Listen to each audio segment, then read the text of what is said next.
So what did we do tonight? We kind of buried the Mae Young Classic a little bit before it even gets up off the ground, and we got a UK title match that should have been on TakeOver this past weekend. Let's talk about NXT.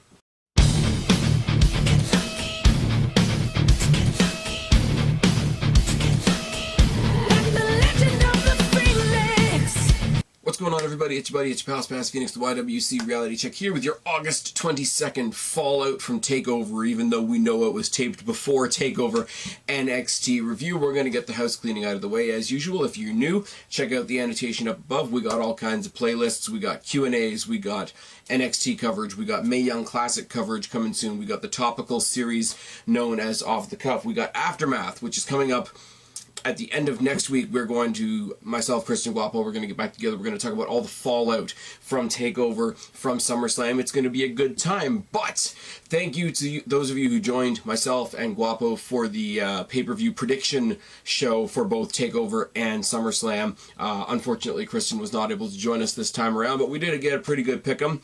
Got 5 of us playing along this time. If you want to play along next time, watch the pick-em, etc., etc., etc. I will say, for those of you that choose to join the pay-per-view pick'em, make sure you pay attention to how the bonuses work and how the Twitter bonus works, because it really did make a difference in both of these pick'ems. Now, TakeOver, which we're going to talk a lot about tonight, was a very interesting round of the pay-per-view pick'em. There's not very much room for error when there's only 5 matches. I mean, you make one mistake, you lose. That is how it goes. So you figure there'd be a lot of variance. There really isn't. Myself, Mike S, Mizark 10, and strifenineteen all in a 4-way tie for second at 8 points apiece, but Guapo sort of put us all to shame and won with 15.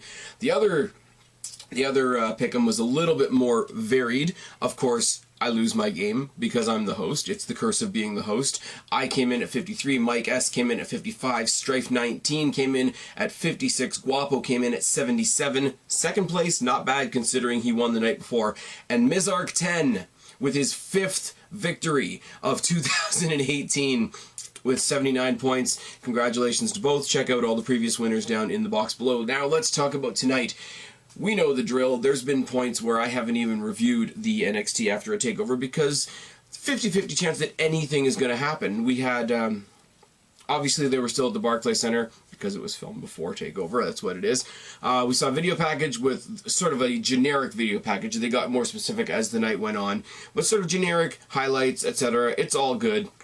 The first match was the returning Bianca Belair, because apparently she went and married Montez Ford and got injured, and Roddy Raw, life goes on, versus Deonna Purrazzo, who is in the Mae Young Classic. They made a point of saying she's in the Mae Young Classic. They made a point of saying she wasn't able to be in the Mae Young Classic last year, or she was an alternative, etc. So I thought this was going to be a really cool sort of a showcase for the Mae Young Classic, for you know, last chance to sort of advertise that show before they do the bracketology. Sorry, my chair's doing a thing. Before they do the bracketology next week and before they start the actual tournament the week after that, you really want to get them off on the right foot. So what do? You have one of the participants lose to Bianca Belair, who's just coming back from injury.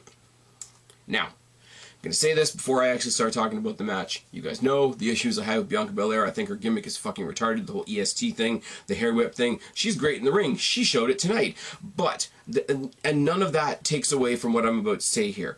Deonna Purrazzo, if for no other reason than she's a brand new talent you're introducing to the roster, a brand new talent you're introducing to the viewing public in general, and she's part of this tournament you're going to want to promote, would you not have her eke out a victory? She even came out, sorry, she even came out with a jacket that says, you know, she's the master of the Fujiwara armbar. I'm probably Fujiwara, Fujiwara. I think I'm pronouncing that correctly. Somebody please correct me down in the box below if I'm wrong. Start off with collar and elbow tie-up, and Purrazzo works the arm. Chain wrestling sequence and a headlock takeover by Purrazzo. Figure 4 headlock by Belair, and it's broken up by Purrazzo relatively quickly. Like, she, like, snaps right out of it, which is kind of cool. Sort of like, you want to lock me in that? How about no? Collar and elbow tie-up, high knees by Belair, and a dropkick. Head scissor armbar by... Head scissor into an armbar by Purrazzo. I can't think of who used to do something similar. I know Sin Cara used to do it, like the original Sin Cara used to do that wicked fast head scissor into an armbar takedown.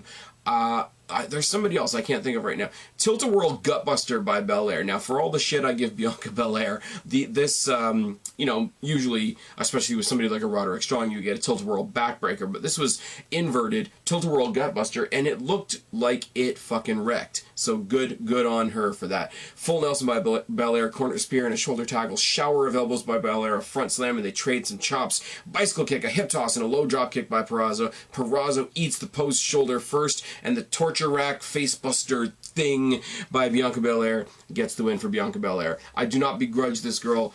You know, she's just come back from a wedding. Congrats to her. Congrats to Montez Ford. She's come back from injury. Congrats once again. You didn't have to give her that victory at the expense of, as I say, this tournament that you're about to put forward.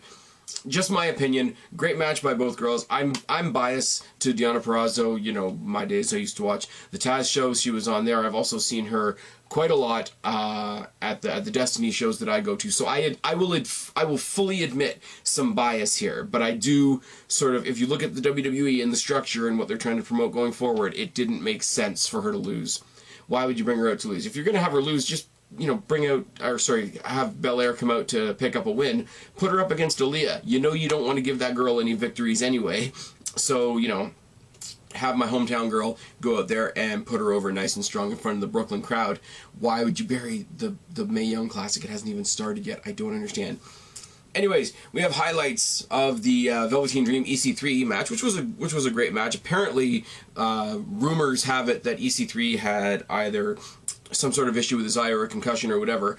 Wouldn't doubt it when you see the replay of the Dream Valley Driver on the apron, and what else did they do? They did the Purple Rainmaker on the apron as well, which, as a couple of commentators may or may not remind you, is the hardest part of the ring. Makes me want Taz back on commentary, because, yeah. Anyways, we see a backstage segment with Velveteen Dream being interviewed by Kathy Kelly, and he sort of sarcastically puts the crown on her head and says, "What are you doing next Wednesday?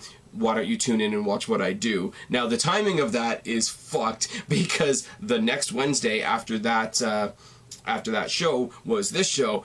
He wasn't on this show. I'm assuming they wanted that to mean next week, but he said it right after the match was over, so the next Wednesday would have been this Wednesday, and he wasn't on there. Yes, I'm nitpicking. It's what I do. EC3 backstage cuts a much better promo. I mean, Velveteen Dream's great on a promo. Don't get me wrong.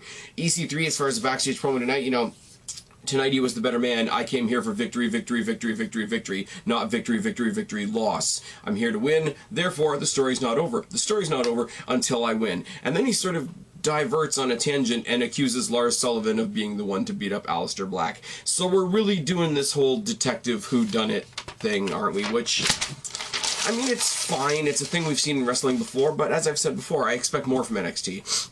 We see sort of all the Undisputed Era's action at the pay-per-view all at once, because we see Undisputed Era retaining against Mustache Mountain and getting attacked by the War Raiders after their title retention. War Raiders versus the Undisputed Era is going to be a little bit of fun, isn't it? I think they're going to drop the titles, but whatever the case may be, I can see them losing to the War Raiders and blaming Roderick Strong. You know, Bobby Fish has been out, so they brought in Roderick Strong as sort of a replacement. Maybe they want to label him as the weak link, as the reason that they lost the titles. Kick him out, and you can sort of revamp that Adam Cole, Roderick Strong rivalry. I'd actually kind of like to see that, because I guarantee by the time he makes it to the main roster, Roderick Strong's going to be face against. You might as well do it.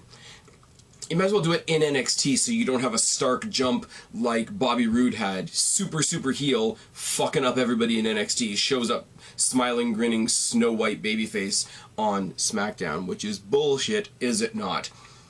Adam Cole versus Ricochet. Ricochet is your new North American champion, and if I'm going to pick one, there's so many points in this match that were really, really good. That springboard head scissor off the apron to the floor onto the diamond plate, that rampway. But there's no other match, there's no other point in this match that got more replays, more GIFs, more GIFs, more slow motion replays than that moonsault by Ricochet countered into a sweet chin music to an upside down Ricochet off the side of the ring.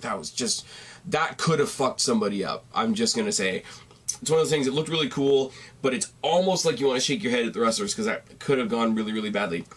Interesting little thing right here. You got Ricochet backstage talking about how this title win was 10 years in the making, and Adam was just hiding behind this title, which isn't really true, but it works for a babyface to say about a heel. Now, Adam Cole doesn't confront him, but the other two members of the Undisputed Era, the victorious members of the Undisputed Era, they sort of get in his face and, you know, hey, why are you going to say that about our buddy? Which isn't even really a heel thing. It's just like, why are you here talking shit about our buddy? And it's good. And right as they come in, Pete Dunne also comes in and says, you know, why don't we even the odds? Why don't you square up? And they fuck off. And Ricochet turns to him, and I guess it's just because he's British, he's got to say it this way, like he's talking to a British guy, so he's got to say it like this. Is a, you know, thanks for that, mate.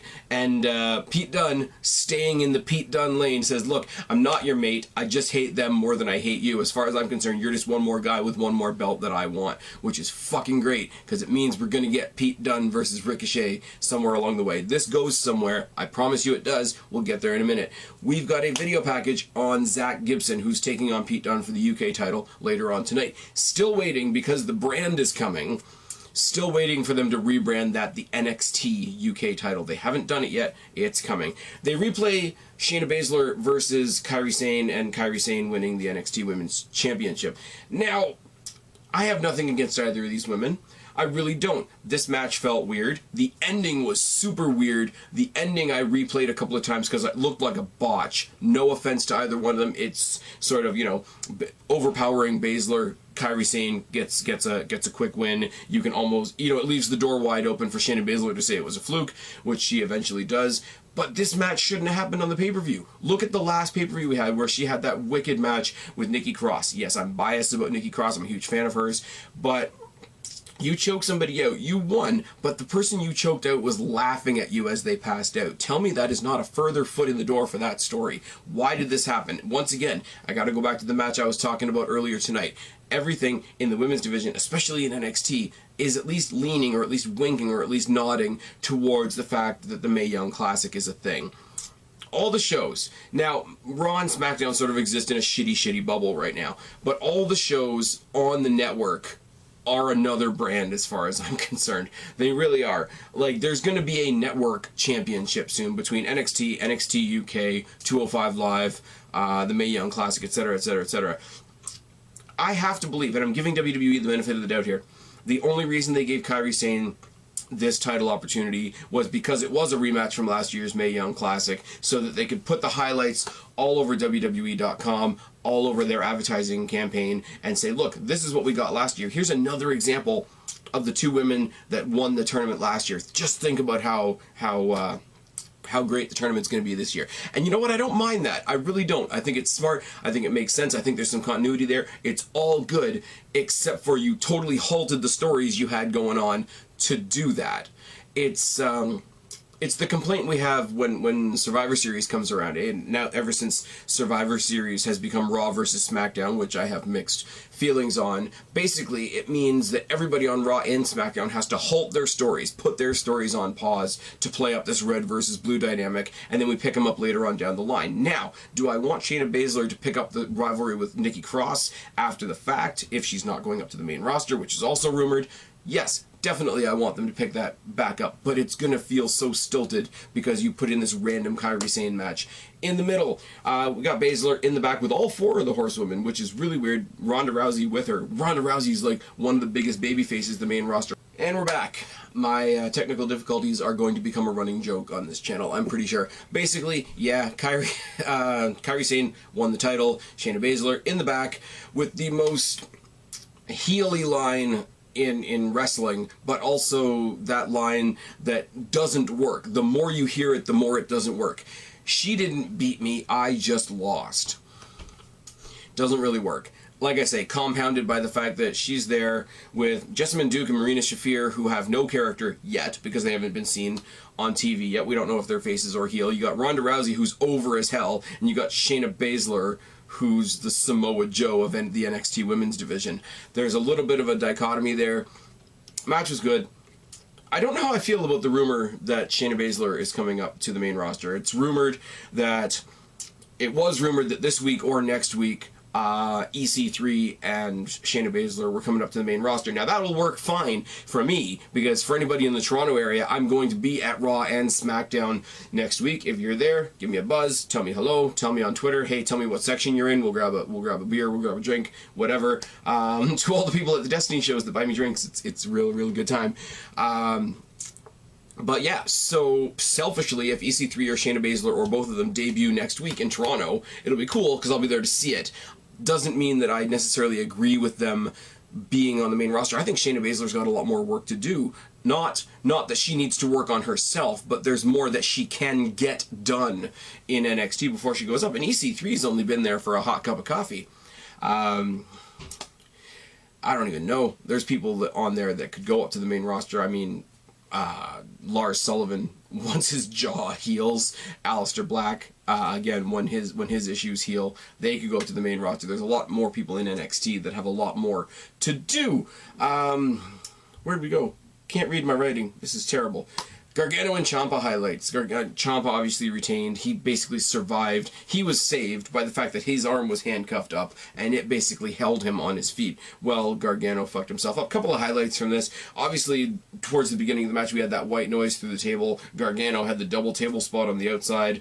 Gargano went for that slingshot DDT at one point where he didn't end up spearing Tommaso Ciampa. He ended up spearing the steel knee brace on Ciampa's knee, which was pretty damn dirty looking. Ciampa burying Gargano at ringside with the broken pieces of the not only the guardrail but the chairs, and one of the techs was in there as well. That was fine. And then obviously that running knee where Gargano basically fucked himself was terrible. I really don't know where they go from here. I don't know how legitimate the Gargano injury is. I haven't read anything about it. I don't want to read anything about it. I want to think it's part of the storyline. Let's just go for that. We get an ad. Like I said before, the NXT UK brand is coming soon. No official date for when it's going to be shown on television. I've been reading here, there, and everywhere that they're having a tournament to crown the first ever NXT UK Women's Champion, unless you're living under a rock. If you don't think that that's going to be Toni Storm, I don't know what to tell you. We get an announcement from the office of William Regal that we're going to have the match of champions next week. The North American champion Ricochet teaming up with the UK champion Pete Dunne to take on the tag team champs Undisputed Era. That will be a hell of a match. Moving on. Speaking of the UK champion, Pete Dunne, taking on Zack Gibson for his United Kingdom Championship. Now, when they already said that he was going to be there as the UK champion next week, it sort of foretold what was going to happen here. But Pete Dunne, Zack Gibson, rematch of the 2018... what do you call it, UK Championship #1 contender tournament. Great match then. Go back and catch my review if you want to. I love the UK shit. The hard-hitting, the joint manipulation, the slow-paced sort of submission. I'm going to take you apart bit by bit. I really do like it. When that NXT UK brand comes up, damn right I'm going to be reviewing it. It's going to be a lot of fun. Between that and NXT and the Mae Young Classic, I'll have enough to review, and you all wonder if I'm ever going to review Raw and SmackDown again. Nope. Collar and elbow type to start, and Dunne works the hand. Gibson works the arm. Forearms into key lock by Dunne, who manipulates the fingers. Dunne stomps on the face, locks on a Kimura, locks on a double crab. Dunne stomps on the elbow, much like Shayna Baszler did to Dakota Kai. Key lock into a DDT by Gibson, who stomps the face. Anything you can do, I can do better. Love it. Cobra clutch, chops by Dunne. Front slam and an armbar by Gibson. Back elbow by Gibson and a series of forearms. Corner forearm. Corner enziguri by Dunne. Roundhouse. It's kind of cool to see Dunne do all this groundwork, all the hard-hitting submission stuff, and then see him pop up for something like an enziguri. It's really cool. Roundhouse, X-plex, and an armbar by Dunne. Second rope, inside-out moonsault by Dunne. Again, all the ground stuff, then he pulls a moonsault out of nowhere. Batista bomb by Dunne and a second rope codebreaker by Gibson. Gibson tries to hit him with another double chop, but Dunne takes his hands, pins his hands to the mat, stomps both of them. Fucking great. Enziguri by Dunne, and then a step up enziguri in the corner by Dunne. Top rope twisting neckbreaker by Gibson, who locks in the Shankly gates, which Pete Dunne breaks. Now, does he break it by grabbing the rope? Does he break it by pushing himself into the ropes? Does he break it by putting a foot on the rope? No, he breaks it by biting the bottom rope. Fucking great. Mudhole stomp by Gibson and a stiff as fuck lariat. But then, after the lariat, Pete Dunne, his mouth guard flies out. Gibson is totally distracted playing with Pete Dunne's mouthguard for reasons, which means Dunne can get in there, snap one of his fingers, hit the bitter end, and keep his championship. Fucking wonderful. Zack Gibson's cool. I've seen a grand total of like 2 of his matches. I like him. He's a good mirror image for Pete Dunne, because Pete Dunne is a believable bad guy at any given point, so you need an even worse guy if you want Pete Dunne to be the babyface in that scenario, which we all do. We all love Pete Dunne. This was a cool show. This was a lot more than I would expect from a typical after TakeOver episode of NXT. Like I say, I don't really like what they did with Deonna Purrazzo tonight. I think it kind of hurt the tournament before it even gets going. This more than made up for it. We had a lot of the typical backstage stuff. We got some wheels in motion going forward. We're doing this whodunit with Aleister Black because he's actually injured, which I don't know if I like that at all. We got that match of champions next week, which is going to be really, really good. I'll be here to talk about it with you guys, but for right now, I've been Spaz, your YWC reality check. Subscribe up there, talk down there, start a conversation. Keep all these conversations going. Don't be a stranger. I will talk to each and every last one of you later, but for right now, I am tagging out. Bye, guys. You're a freak like me, don't apologize. They can't hold you down, you were born to rise. It's our time now to come out. If you're a freak like me.